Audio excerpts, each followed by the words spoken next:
እየተናገረ ያለው እግዚአብሔር ነው ወይስ የእርሱ ሐሳብ? አብዛኞቹ ሰዎች በሁለቱ መካከል ያለውን ልዩነት ፈጽሞ አያውቁትም። በዚህም ምክንያት መለኮታዊ መመሪያ ያመልጣቸዋል፣ ወይም የእግዚአብሔር ሐሳብ ምን እንደሆነ ሊረዱ አይችሉም። ወይም ደግሞ ከዚያ የባሰ ከመጀመሪያውኑ ከእግዚአብሔር ያልሆነ ድምፅ ይከተላሉ። ያ እኔ ነበርኩ ወይስ እርሱ ብለው ራስዎን ጠይቀው የሚያውቁ ከሆነ የቪዲዮ ለእናንተ ነው። ይህ እርስዎ ከሚያስቡት በላይ ለምን በጣም አስፈላጊ ሆነ? የማያውቁትና የማይለዩትን አካል መከተል አይችሉም። በማዘናጊያዎች በስሜቶችና በመንፈሳዊ ጫጫታ በተሞላ ዓለም ውስጥ የእግዚአብሔርን ድምፅ ማወቅ ከእንግዲህ በምርጫ የሚተው አይደለም። ይልቁንም የህልውና ወይም የመትረፍረፍ ጉዳይ ነው። መጽሐፍ ቅዱስ በጎቼ ድምፄን ይሰሙ ይሆናል አይልም። ይልቁንም እንዲህ ነው የሚለው፣ በጎቼ ድምፄን ይሰማሉ፣ እኔም አውቃቸዋለሁ፣ ይከተሉኝማል። ዮሐንስ ወንጌል ምዕራፍ 10 ከቁጥር 27። ይህ ማለት እርሱን መስማት ትችላላችሁ ማለት ነው። ነገር ግን አብዛኞቹ ሰዎች እንዴት እንደሚሰሙ ፈጽሞ አልተማሩም። ለምን? ምክንያቱም የተማሩት ሃይማኖትን እንጂ ግንኙነትን ስላልሆነ ነው። እንዲታዘዙ ተነገራቸው እንጂ እንዲያደምጡት ፈጽሞ አልሰለጠኑም። ስለዚህ አሁን እግዚአብሔር በሹክሹክታ ሲናገር ሁሉንም ነገር በሁለት ሐሳብ ይጠራጠራሉ። ነገር ግን መልካሙ ዜና ይኸውልዎት፣ እግዚአብሔር እርሱን ለመስማት ከሚፈልጉት በላይ ሊያናግሮት ይፈልጋል። እርስዎ ብቻ ጆሮውን እንዴት ማስተካከልና መለማመድ እንደሚችሉ ማወቅ ያስፈልጎታል። በጭንቀቶ ውስጥ የሚፎካከሩት ሦስቱ ድምፆች፣ እያንዳንዱ ውሳኔ፣ እያንዳንዱ ሐሳብና በመንፈሳዊ ውስጥ ያለው እያንዳንዱ ሹክሹክታ ከእነዚህ ከሦስቱ ድምፆች አንዱ የሚመጣ ነው። አንደኛ፣ ስጋው ባህሪው አጣዳፊ፣ በስሜት የሚገፋፋና ምቾት ወዳድ። እንዲህ የሚለው ድምፅ እርሱ ነው። ይህ ይገባሃል፣ ይህ ያስፈልግሃል፣ እግዚአብሔር ይረዳሃል፣ ብታደርገው እኮ ችግር የለም።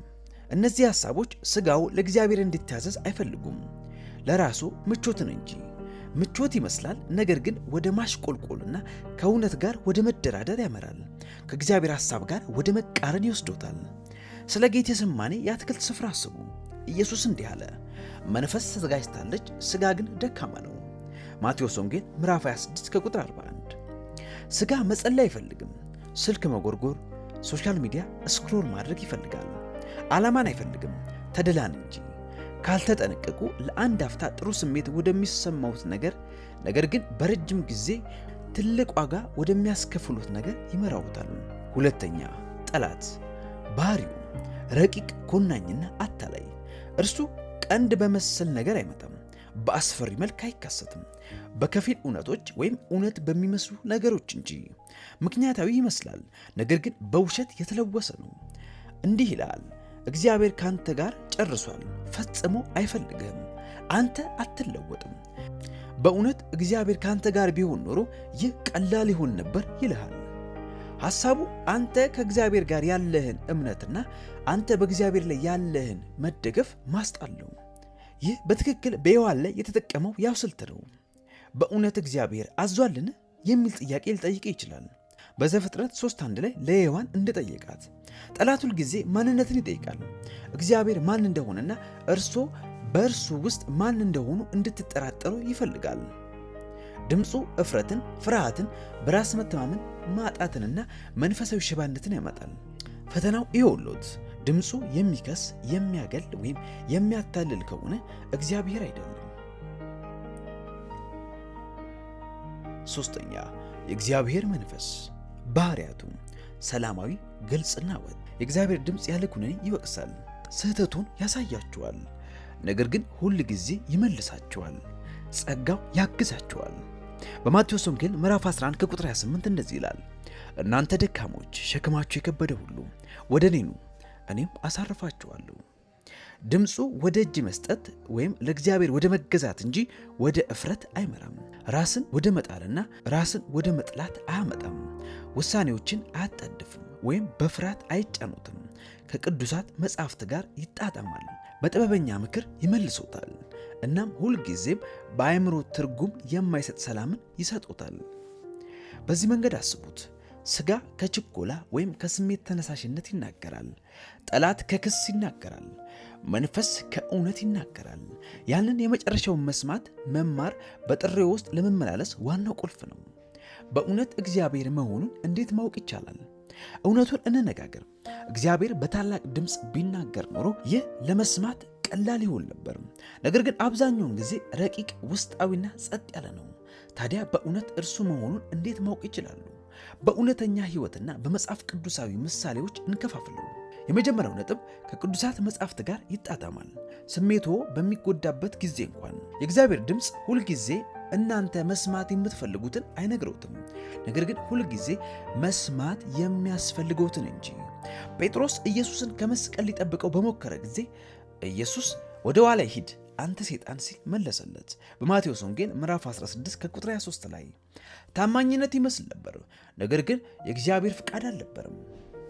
አንድ ድምፅ ከጥሪው ይልቅ ትዕቢትን፣ በቀልን ወይም ምቾትን የሚገፋፋ ከሆነ ያ እግዚአብሔር አይደለም፣ የእግዚአብሔር ቃል ማጣሪያ እንጂ። ሁለተኛው ነጥብ ሰላምን ያመጣሉታል። በእውከት ውስጥ ወይም ምቾትን ባጡ ጊዜ እንኳን ድንገት የሆነ ሰላም ይሰማዎታል።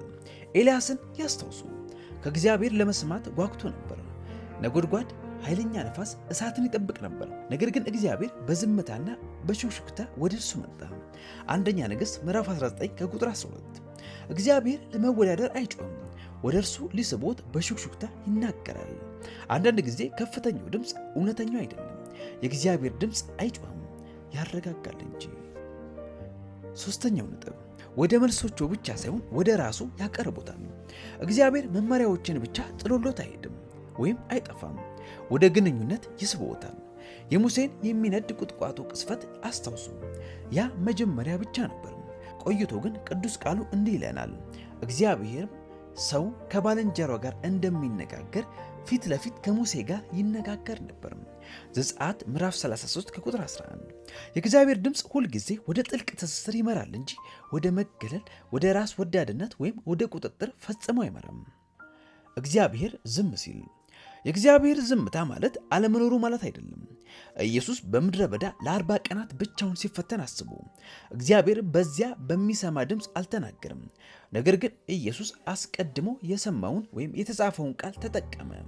አንዳንድ ጊዜ እግዚአብሔር አስቀድሞ ተናግሯል። እናም ነገሩ ጸጥ ሲሉ በእርሱ እንድትተማመኑ ለማየት እየጠበቀ ስለሆነ ነው። እምነቶን ሊፈትን ማለት ነው። መንፈሶ እንዲያደምጥ እንዴት ማሰልጠን ይቻላል?